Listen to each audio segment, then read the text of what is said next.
empathic ClairPensée. Why is it empathic? Again, empaths use a unitive link. You meld energy fields. And that's really what you're doing. It doesn't matter if they're across the ocean from you or sitting right across, the table from you.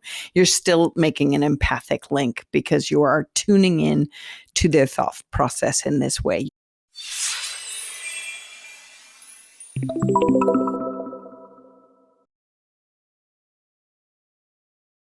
Hello, and welcome to the Constance Messmer Podcast. Thank you so much for tuning in. Has there ever been a time when you've thought, oh my God, I knew they were going to say that? If that's happened to you, you've experienced what's termed empathic ClairPensée. And today I'm going to go over some exercises to help you strengthen this for your own benefit, most certainly. Let me back up a little bit and explain why I differentiate ClairPensée as different to ClairAudience. ClairAudience is when you hear it. So if you're having a conversation back and forth, or if I act as a medium and I'm hearing spirit speak to me, I'm using ClairAudience because I can hear their words back in my mind. ClairPensée is more so reading the mind. So it really is actually tuning into something that's not really said or is yet to be said, right? There's a fine difference, but this is important because so this is like when you're like with having a meeting or something and you're with cohorts and they're droning on and on and on and you're like, oh my God, what's the end line? Or, where's the end game? Where are they going with this argument? Or even better yet, when someone's telling you a joke and it's not so funny because you're waiting and you're like, what is the punchline? Get to the freaking punchline. Or if your kid is going on and on and on about a story and you're thinking, oh my God, do I even need to listen? Like, can I zone in and out here? Because are they just like downloading or is there a point to all of this? These are moments where ClairPensée is really handy because you can jump ahead through what it is actually you're doing is you're with intention. It's all with intention. Remember that. You're going to make a unitive link. What does that mean? You're just setting the intention to go, what are they thinking? Where are their thoughts? Where's this going? And you kind of, just kind of let go of what they're saying in so much as you're going back in their mindset to figure out by virtue of ClairPensée where it is what the basis of what they're actually trying to say, or what the punchline is, or what the end game is going to be. And so it is a following their train of thought back. Like you could even do it when someone comes up with an answer and you think, how did they get there? So instead of asking them out loud or having a dialogue back and forth, ClairAudience with them psychically, you could actually follow their train of thought in their mind to their thinking. ClairPensée, pense, think in French, to figure out how did they get there or where are they going with this. And just with intention, it's really actually a hoot. It's quite fun. I do it all the time, mostly with my kids. I must say, mostly with my kids. But sometimes when I'm in business meetings, or I'm with accountants or with estate planners or whatever. And I'm like, okay, why are they coming up with that thought? So instead of looking like the goofus that doesn't know that world, I'll go in their mind, read their mind, and come back with why they came to that awareness. And then I'll check it out loud. I'll say, are you saying that because this, and this? And they'll be like, yeah, exactly. And it's not me putting together what my knowledge is. It's really me reading their mind. Very handy. I do know you can do it. I know we do it all the time. Like half the time I think you're a split second above other people and you're like, oh, I knew they were going to say that, or I knew that's where they were going with this. It's really handy for a multitude of reasons because sometimes, you can say, could you cut to the chase? Or you could help people summarize. You could say, are you saying, this, and this? I don't have a lot of time here, or my time is important as yours. And let me help you kind of refine what it is you're getting to or what it is you're saying. These are all important factors. So mostly what I'm inviting you to do is that the next time you come across one of these situations where someone's banter is exhausting you, or they're talking in circles and you're trying to figure out what's the point, where are they going, where's the juice, where's the meat, to use this skill to fish it out yourself. Again, you're not reading their anything that they've already said on a deeper level necessarily. You're really going into their thought process to jump ahead or back in time. How's that? But that's really what's happening. I'm going to give you one more example of how fine-tuned this is. Do you see the hesitancy? Like, how much information can I give without, spilling someone's life story?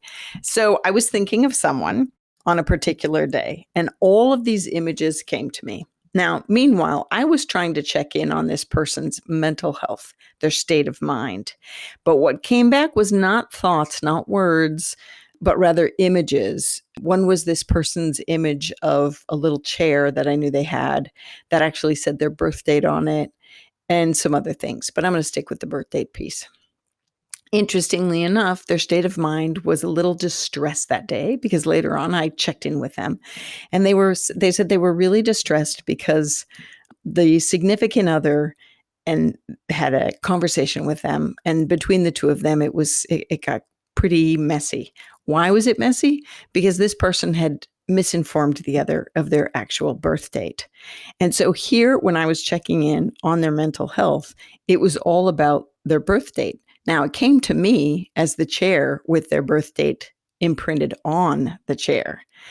And I took that then and I thought, you know what? When I first saw that in my mind's eye, I thought, you know what? They're going to have issue with that birth date experience. And sure enough, that very day, it was exactly when it came up and blew up all over the relationship. So sometimes that's how ClairPensée can work. It can work in ways where you're thinking about someone, thinking about their thought process or how they're doing, or, what are they, what is crossing their mind in a particular time zone, like today or whatever. And then having images or reflections come to you that hold meaning and information in regards to what it is that they are actually mentally, thoughtfully struggling with. Yeah, you understand? I think it's important for you to realize that even though you're practicing ClairPensée, empathic ClairPensée. Why is it empathic? Again, empaths use a unitive link. You meld energy fields. And that's really what you're doing. It doesn't matter if they're across the ocean from you or sitting right across, the table from you. You're still making an empathic link because you are tuning in to their thought process in this way. You're not reading them psychically. You're not reading their thoughts psychically. You're not having a conversation with them clairaudiently. You are making a link so that you can experience what their thought process is. And it's important to realize that even though your intention is to make this link to get this information, the information may come back to you in ways any thought can come to you, right? As maybe there might be an emotional feeling component or an image or a word or an understanding, claircognizance, as a knowingness. All of these ways. You see how lovely and kind of slippery it all gets? But it's fun. It's really fun. Remember this stuff, you're like a scientist. You're an experimentist. You're figuring it all out and figuring out how your soul makes a link and how it sends and receives information. That's really, really what this is about. And so that's the cool thing with ClairPensée is that when you're going to get some information, you just have to pay attention how it comes back and be open to it. Be open to it so that the next time someone's talking, dive forward, dive ahead. That's what your exercises are, is to go ahead and think in your mind, pose the question, pose the desire to know, where are they going with this? What do they mean by this? How did they get here? Any of those ponderings are from Empathic ClairPensée. All right? Have fun. You're going to have a blast. I know you will. Especially if you're like nerdy like me, where you like to think and really think a lot. I'm in my mind a lot. This is great fun.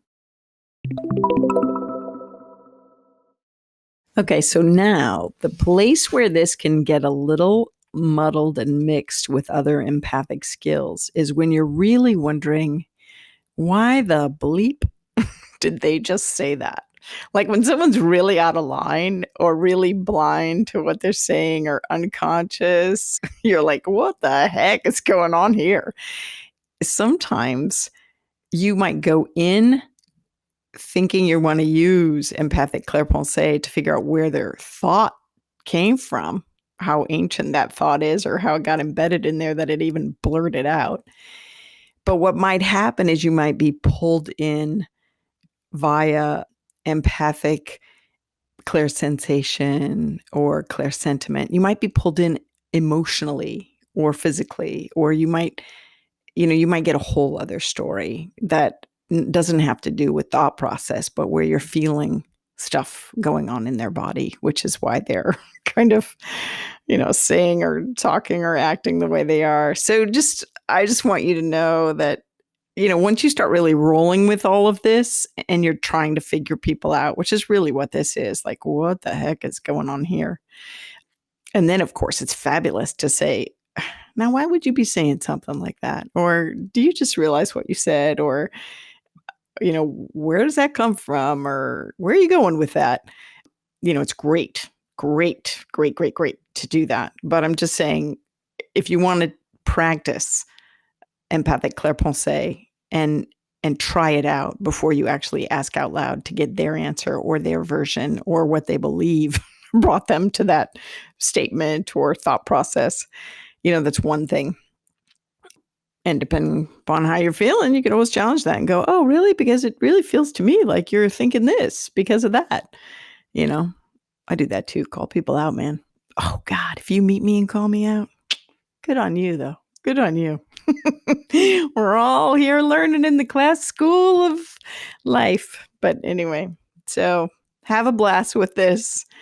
It's really an interesting one because it is, it can be mind reading. And I remember the last time I spoke about it was also the one where we, tried to infiltrate others' minds to get them to do certain things. We're not going to work on that today. Of course, unless you have like a kid or a spouse or a mate where you're like, do your own dishes, please do your own dishes. Go ahead, do it.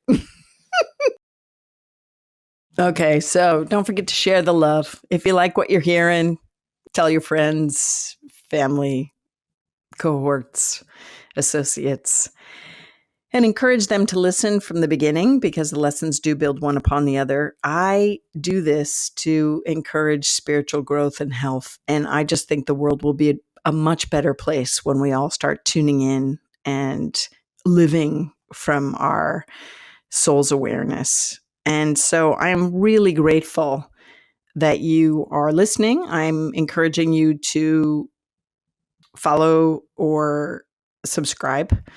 And I appreciate it, right? As always, thanks for tuning in. Legally speaking, this podcast is presented solely for educational, spiritual, and entertainment purposes. It is not intended as a substitute for medical diagnosis, treatment, or the advice of a physician, psychotherapist, or other qualified professional. You should not use this information to diagnose or treat a health problem or condition. Always check with your doctor. Thank you.